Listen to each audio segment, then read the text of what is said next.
ఇక వేదవతి అర్చనని అమ్మవారి విగ్రహం తీసుకురావడానికి అవని ఇంటికి వస్తావా రావా అని అడుగుతూ ఉంటుంది. నేను రానండి అని అర్చన అంటూ ఉంటుంది.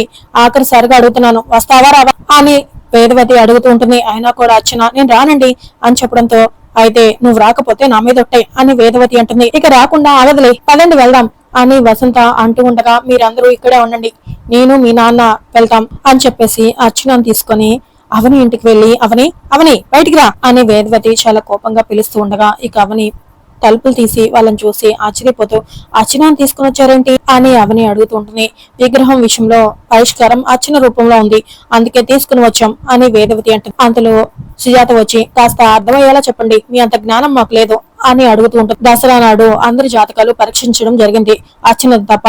అర్చనది నా వంటి జాతకం అయితే అమ్మవారిని ఖచ్చితంగా మా ఇంటికి తీసుకుని వస్తుంది, నా వంటి జాతకం కాకపోతే తీసుకురాలేదు, అది తేల్చుకుందామనే వచ్చాం అని వేదవతి అంటుంది. ఎంతలా చెప్పినా నా మాట వినకుండా నన్ను బలవంతంగా లాక్కొచ్చేసారు మేడం అని అర్చన బాధపడుతూ చెప్తూ ఉంటుంది. ఇక ప్రసాదరావు చూడమ్మా, అమ్మవారిని తీసుకుని వెళ్ళిపోండి, అమ్మవారు ఎప్పుడు మీ ఇంట్లోనే ఉండాలి అని కోరుకుంటావు కదమ్మా, అర్చన వల్ల అది జరిగితే కనుక అందరికి సంతోషమే కదా అని ప్రసాదరావు అడుగుతూ ఉండగా సంతోషమే మావయ్య, అందుకు నాకు ఎటువంటి అభ్యంతరం లేదని మీకు ఇదివరకే ఎన్నోసార్లు చెప్పాను, మీ ప్రయత్నం మీరు చేయండి అని అవని అంటుంది.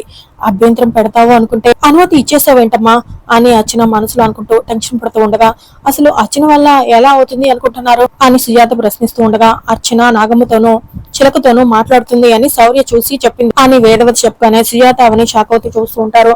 అంటే అర్చనకు నాలాంటి జాతకం ఉండటమో లేదంటే ఏమైనా ప్రత్యేక శక్తులు ఉండటమో ఏదైనా కారణం అయి ఉంటుంది అని వేదవతి చెప్పడంతో మీ నమ్మకం నిజం కావాలని అమ్మవారు మీతో రావాలని మనస్ఫూర్తిగా కోరుకుంటున్నాను, రండి అని అవని లోపలికి పిలుస్తుంది.